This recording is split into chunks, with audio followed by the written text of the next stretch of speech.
کارنەڤالی ئەربەعین خەرجکردنی هەزینەیەکی زۆر لە سفرەی بەتاڵی خەڵک. ئەمڕۆ 15 خەرمانان ڕێوەسمەکانی ئەربەعین و ڕێپێوانە دەوڵەتیەکان کۆتایی پێدێت.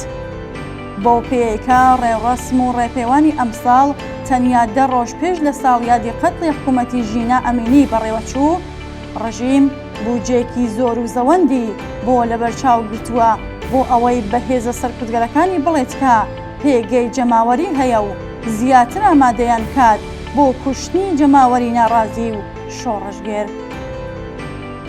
ئەمساڵ بەرپرسانی حکوومەتی ئیسلامی وێڕای بردنەسەرەوەی ئاستی سەرکوتەکان وەک ئامرازی سەرەکی مانەوەیان هاوکات هەزینەیەکی زۆریان بۆ مەراسمەکانی مانگی محەڕەم خەرج کرد تا بەڵکووە و خەڵکێک کە خۆیان لە ئیسلامی سیاسی و حکوومەت بە دوورگرتووە لە مانەوە و بەردەوامی خۆیان دڵنیا بکەن. بەڕەواڵات ڕێوڕسمەکانی ئەربەعین سەرنجڕاکێشترین بەشە لە ڕێوڕسمی محەڕەمدا. بەشێک لەو خەرجیانەی لەو مەراسمانەدا کراون لە ڕاگەیەندەکاندا بڵاوکراوەتەوە. ڕۆژی 11 خەرمانان سایتی دیدەبانی ئێران راپۆرتێکی بڵاوکردەوە کە تیادا لێکۆڵینەوە لەسەر بەشێک لە بودجەی گشتی ئەربەعین کراوە. بە وتەی ئامادەکاری راپۆرتەکە ئەم بەشە بودجە ئەگەرچی شەفاف نییە بەڵام هەندێک لە ڕاستیەکان دەخاتە ڕوو. بۆ باشترکردنی ژێرخانی ئەربەعین لە پارێزگای کرماشان بڕی 439 ملیارد تمەن خەرج کراوە.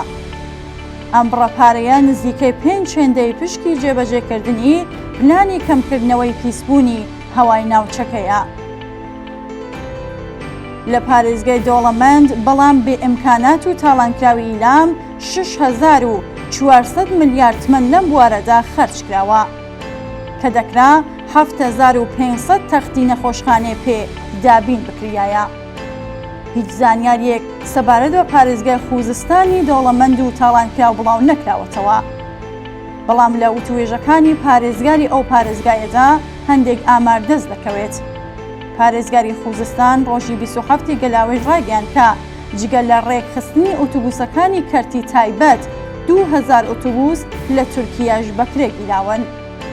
جگە لەوە ئیدارەی ڕێگەوبان ڕێگاکان نۆژن دەکاتەوە و هێماکان دەگۆڕێت و ئەمنیەتی ڕێگەوپانەکان دەباتە سەرەوە. ئیدارەی بەرقیش لە هەر بارودۆخێکدا بەرقی پێویست بۆ زیارەتکاران دابین دەکات و هیتر.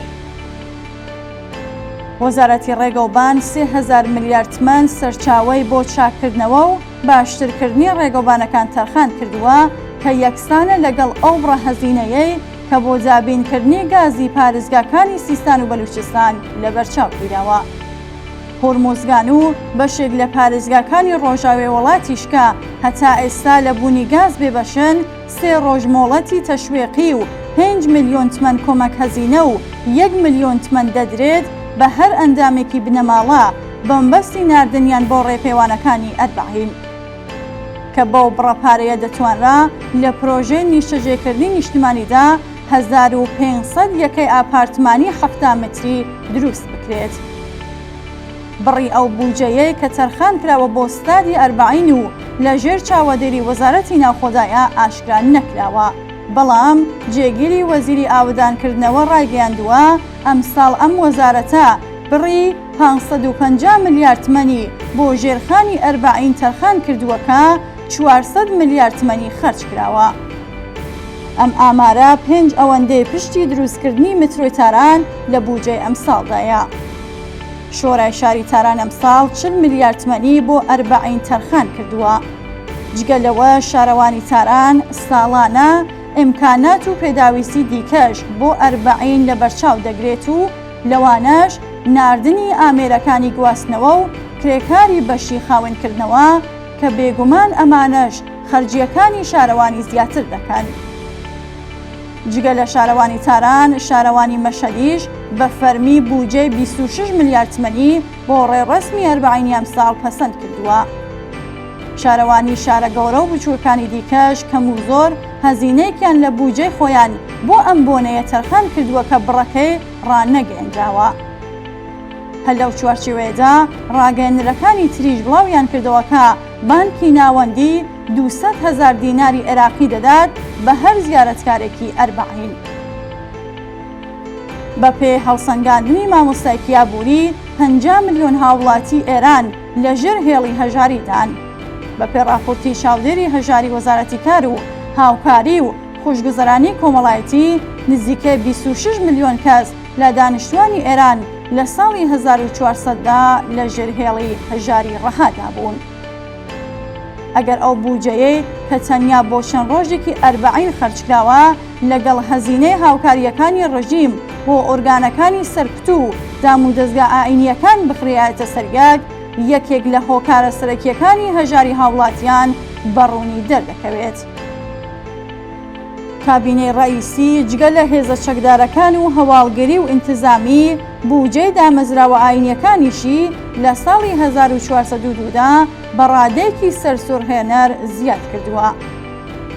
ئاین ئامرازێکە بۆ سەرکوتکردنی مرۆڤەکان لە دەرووندا لە هەموو حکوومەتەکاندا و بەتایبەتی لە حکوومەتی کۆماری ئیسلامیدا لە ئیسلام وەک ئامرازێک بۆ پاساوکردنی چەوسانەوە، سەرەڕۆیی و ستەمکاری، ئەشکەنجە، ئیعدامی هەزاران زیندانی سیاسی و هەڵاواردن و نایەکسانی کەڵک وەرگیراوە. ئەم ئامرازی سەرکوتوو و پاساوکەری نایەکسانیە لە هەمان کاتدا ناندێکی گەورە و دزپەروەرێکی گەورەش بووە. ئەم واقعیەتانە وای کردووە کە بە ملیۆنان هاوڵاتی هوشیار ئاسەوارەکانی ئیسلام لە ژیانی سیاسی و کۆمەڵایەتی خۆیان و لەوانە لە ڕێوەسمەکانی یادی گیان بەختکردوانی بزوسنەوەی شۆڕژگێرانەی ژینە بسڕنەوە. خەوات و تێکۆشانی ملیۆنی ژنانی پێشڕۆ لە دژی حەجابی ئیجباری و فەرهەنگ و نەریتی کۆنەپەرستانەی ئاینی و هەروەها وەدەیهێنانی بەکردەوەی مافی جلوبەرگی اختیاریش دەکرێت هەر لەم چوارچێوەیەدا خوێندنەوەی بۆ بکرێت. لە هەمان کاتدا نابێ ئەوە لەبیر بکرێت کە بەشێکی زۆر لەو ملیۆنان کەسەی بەشداریان لە کاروان و مەراسمەکانی ئەربعیندا کردووە بریتین لە موچەخۆرانی هێزە چەکدارەکان و ئەو گەنج و لاوانەش کە ئەمتیازاتێکی زۆریان بۆ لەبەرچاو گیراوە کە پێشتر ئاماژە بە بەشێکی کرا. بێگومان دەردی ڕژیمی ئیسلامی ئەوەندە گرانەکە بە شانۆی ئەربعینیش چارەسەر ناکرێت.